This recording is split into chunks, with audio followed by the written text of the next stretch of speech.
Hi everyone, welcome to the world of Simplify Electricity and I'm Kumar. In this video we will going to learn what is the difference between online and offline UPS. Online UPS and offline UPS में basic अंतर क्या होता है? No UPS की जरूरत क्यों है? मान लीजिए एक एग्जांपल से समझने की कोशिश करते हैं। कोई लोड कमर्शियल सप्लाई पे चल रहा है और अचानक पावर कट हो गया, तो वो लोड क्या होगा? ट्रिप हो जाएगा, यानी लोड बंद हो जाएगा, जो हम नहीं चाहते हैं। उसके लिए हमने क्या रखा है? यूपीएस। यूपीएस टेक ओवर कर लेता है। कितना जल्दी टेक ओवर कर लेता है sir? That is 0.03 milliseconds. यहाँ लिखा हुआ है 0.03 मिली सेकेंड। इतना जल्दी टेक ओवर करता है कि हमें पता भी नहीं चलेगा कि पावर कट कब हुआ, यूपीएस ने लोड को कब टेक ओवर कर लिया।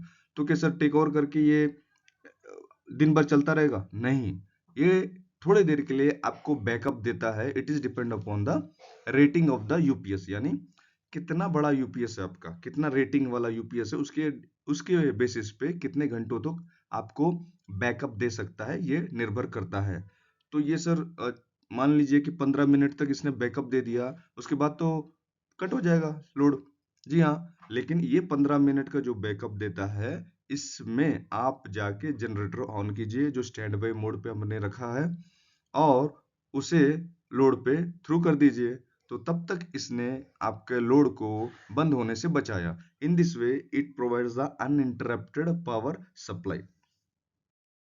यूपीएस दो प्रकार के होते हैं, यूपीएस ऑफलाइन, यूपीएस ऑनलाइन, या ऑनलाइन यूपीएस, ऑफलाइन यूपीएस, जो भी कहिए।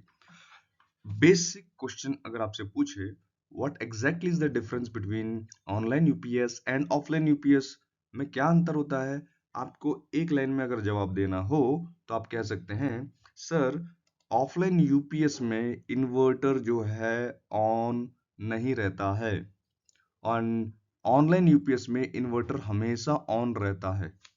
एक लाइन का आंसर अगर देना चाहो तो। अदरवाइज इस वीडियो में हम case one, case two, likewise case by case हम जानने की कोशिश करते हैं।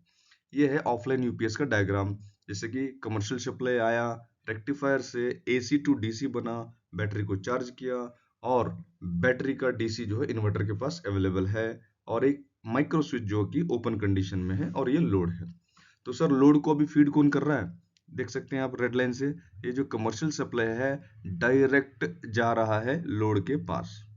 तो सर ये यूपीएस काम नहीं कर रहा क्या? नो नो नो, यूपीएस का रेक्टिफायर काम कर रहा है जो कि बैटरी को चार्ज कर रहा है, लेकिन इन्वर्टर काम नहीं कर रहा है। That is the only difference you have to understand. First case one is that commercial available है सर, तब कैसे काम करता है ऑफलाइन यूपीएस? मतलब पावर सप्लाई अवेलेबल है तो स्टेटस ऑफ रेक्टिफायर, हाँ जी ये काम कर रहा है। रेक्टिफायर का काम क्या होता है? एसी टू डीसी करना। ओके, कर रहा है वो। Status of battery bank, battery bank क्या कर रहा है सर? अभी वो चार्ज हो रहा है। एसी टू डीसी करके जो ये रेक्टिफायर इसको डीसी दे रहा है, उससे वो चार्ज हो रहा है। अच्छा, तो इन्वर्टर का क्या स्टेटस है sir? Of. That is the only clue of this offline UPS. Inverter क्या है? अभी बंद है सर। माइक्रो स्विच क्या है सर? अभी ऑफ है सर, खुला हुआ है। तो सर लोड कैसे फीड हो रहा है? जैसे कि मैंने कहा था, कमर्शियल सप्लाई डायरेक्ट जा रहा है लोड को। This is case one. Okay, now case two, commercial not available, यानी पावर सप्लाई कट हो गया सर। तो ये तो बात, जो कमर्शियल सप्लाई जो पहले ऐसे जा रहा था लोड को, वो बंद हो गया, अब ये सप्लाई नहीं है। तो हमारे पास क्या है सर? तो रेक्टिफायर काम करेगा क्या? नहीं करेगा, क्योंकि एसी को डीसी बनाने के लिए एसी तो होना चाहिए, तो ये काम नहीं करेगा। और ये चार्ज हो रहा है क्या? नहीं, क्योंकि एसी टू डीसी नहीं कर रहे तो चार्ज नहीं हो रहा, बट ये डीसी सप्लाई है। अब यहाँ से शुरू होता है, देखिए ये डीसी सप्लाई अब इन्वर्टर में जाएगा। इन्वर्टर का काम क्या होता है? डीसी को एसी में बनाना। और ये माइक्रो स्विच जो है, जैसे कि मैंने कहा 0.03 मिली सेकेंड में ये बंद हो जाएगा, और ये डीसी को इन्वर्टर एसी में बना के लोड को दे देगा। यानी अब इन्वर्टर सर्किट में आया। केस टू, कमर्शियल जब नहीं है तब। स्टेटस ऑफ रेक्टिफायर, ये तो बंद हो गया सर, क्योंकि एसी नहीं है तो डीसी क्या बनाएगा? बंद है। स्टेटस ऑफ बैटरी बैंक, ये तो चार्ज नहीं हो रहा, अब डिस्चार्ज होना शुरू करेगा, या फिर लोड को फीड करना स्टार्ट करेगा कि डीसी यहां से जाना स्टार्ट करेगा। इन्वर्टर का क्या है स्टेटस? अब ऑन हुआ इन्वर्टर, जो डीसी को एसी में बनाएगा, और माइक्रो स्विच क्लोज होके लोड को थ्रू करेगा। I think very easy, just आप देखेंगे डायग्राम समझ में आ जाएगा। again I re-emphasize on the fact that what is the basic difference between online and offline UPS. आपको कहना है कि सर ऑनलाइन में हमेशा इन्वर्टर ऑन रहता है, जैसे कि केस वन, कमर्शियल अवेलेबल है, यानी कमर्शियल आपके पास है, पावर सप्लाई है, तब कैसे लोड को हम देते हैं सर? तो ये कमर्शियल है तो ये रेक्टिफायर में जाएगा जो कि एसी टू डीसी बनाएगा, जो बैटरी को चार्ज कर रहा है, करने दो। वही जो है डीसी कहाँ चला गया? इन्वर्टर में, क्योंकि ऑनलाइन में हमेशा इन्वर्टर ऑन होता है, जो डीसी को एसी में बना के ये क्या कर रहा है? लोड को फीड कर रहा है। कोई problem? I think no problem, ठीक है। तो वही जानते हैं। स्टेटस ऑफ रेक्टिफायर, हाँ ऑन है क्योंकि कमर्शियल है, एसी टू डीसी कर रहा है sir. Status of battery bank, हाँ चार्ज हो रहा है सर, क्योंकि ये जो डीसी है चार्ज कर रहा है। स्टेटस ऑफ इन्वर्टर ऑन है सर, क्यों? ये डीसी जो है डायरेक्ट इसके पास जा रहा है, जो कि ये एसी में कन्वर्ट करके आपके माइक्रो स्विच का क्या पोजीशन है? ये तो फिक्स पोजीशन है, वो तो हमेशा लोड पे ही रहता है। देखिए यहाँ कोई चेंज वाली बात ही नहीं है, कोई डिले वाली बात ही नहीं, 0.03 मिली सेकेंड, नथिंग। इस केस में जो चेंज ओवर टाइम है 0.03 मिली सेकेंड यहाँ पे लागू नहीं होगा, क्योंकि हमेशा इन्वर्टर कनेक्टेड है लोड में, ठीक है। नाउ केस टू देखते हैं कि कमर्शियल सप्लाई चला गया सर।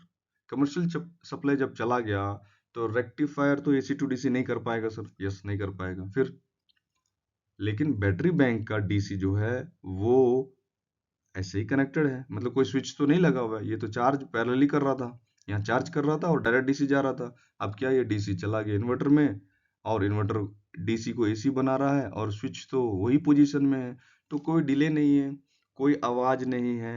जैसे कि आप ऑफलाइन यूपीएस में, जैसे कि जो भी कंप्यूटर यूपीएस कोई भी काम किया हो, एक स्विचिंग साउंड जरूर सुनते होंगे, जो कि ये बताता है कि ये चेंज ओवर हो रहा है। बट ऑनलाइन यूपीएस में कोई चेंज ओवर नहीं, कोई आवाज नहीं, ये स्मूथ चलता रहेगा, ठीक है। देखते हैं स्टेटस ऑफ रेक्टिफायर, अब तो ऑफ हो गया क्योंकि कमर्शियल नहीं है, तो ये एसी टू डीसी नहीं कर पा रहा है सर। बैटरी बैंक क्या करे? अब लोड को फीड करना चालू कर देगा। इन्वर्टर पहले भी ऑन था, अभी भी ऑन है। माइक्रो स्विच की बात ही नहीं है, एक ही पोजीशन में, no change in position, connected to the load, ठीक है। ठीक है सर, बट ये रेड लाइन क्या है? ये रेड लाइन क्या, समझ में नहीं आया। That is case three. मान लीजिए कभी ऐसा हो कि लोड फीड कर रहा है आपका ऑनलाइन यूपीएस और अचानक से इन्वर्टर फेल हो गया, इन्वर्टर काम करना बंद कर दिया, या कहो ओवरलोड हो गया, जिसकी वजह से वो ट्रिप हो गया इन्वर्टर। तब क्या करें सर? यहाँ से तो एसी टू डीसी कर रहा है बट आगे तो जा नहीं रहा है। इसको सेंस करके with in second, with in second ये स्विच जो है इस पोजीशन में चला जाएगा, यानी वो स्टैटिक बाईपास में।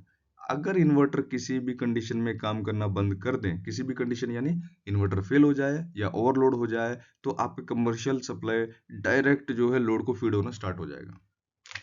Gentlemen, in the case when the inverter fails due to overload or something else happen and inverter fails, in that condition only the static bypass works, and what will happen? This commercial supply directly feed to the load. For that change in switch position takes place, otherwise it is not.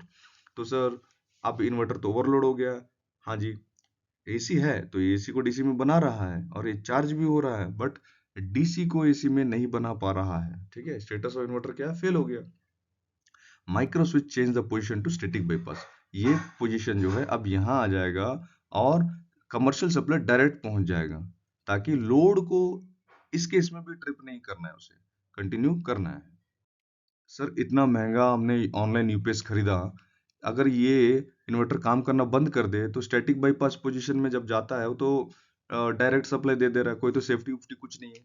Gentleman, ये voltage regulate करके ही भेजेगा। इसमें भी एक provision है कि static bypass में जो एससीआर लगे होते हैं वोल्टेज को रेगुलेट करके ही लोड को फीड करते हैं, आपको पता होना चाहिए। Voltage regulate in static bypass mode also. Now we will take the most important questions. Sir, first question.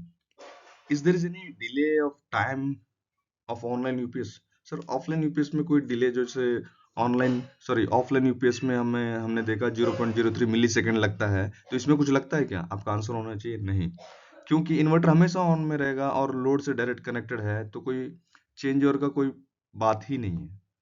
Sir is it costlier then offline UPS? Of course, of course offline UPS से online UPS जो है महंगा होता है। Quality of power matters, yes.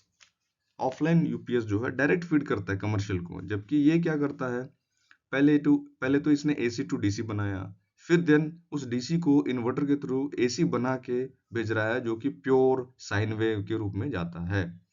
तो sir status of battery bank क्या होता है सर, जैसे कमर्शियल है तो बैटरी बैंक का पोजीशन जो है होता है सिर्फ चार्ज ही होता रहता है, उस पोजीशन को कहते हैं फ्लोट पोजीशन। क्या कहते हैं, फ्लोट पोजीशन। इसके अलावा आपको पता होना चाहिए कि एक्स्ट्रा फीचर्स होते हैं, जैसे कि over current and over voltage, under voltage, ये सारा सेफ्टीज आपको ऑनलाइन यूपीएस में मिल जाते हैं, जो कि ऑफलाइन यूपीएस में नहीं मिलते हैं। Because of this online UPS महंगा होता है। I hope you understand what is online, what is offline. This is for your quick reference, that is main supply जो कि रेक्टिफायर एसी टू डीसी करता है, एंड डीसी को यहाँ दे दिया इन्वर्टर को, तो इन्वर्टर क्या किया, डीसी टू एसी किया और लोड को थ्रू कर दिया। ठीक है, यहाँ पे कोई स्विच को दिखाया नहीं है। ठीक है, फिर आपका बैटरी जो है चार्ज हो रहा है, and this is static bypass. Static bypass कब ऑन होता है अगर आपसे पूछे तो आपको कहना है जब कभी भी इन्वर्टर फेल हो जाए तो स्टैटिक बाईपास ऑन होगा एंड कमर्शियल सप्लाई लोड को जाएगा। ठीक है, अगर पसंद आया वीडियो तो जरूर सब्सक्राइब कीजिएगा। Thanks for watching simplify electricity, and I am Kumar. जय हिंद।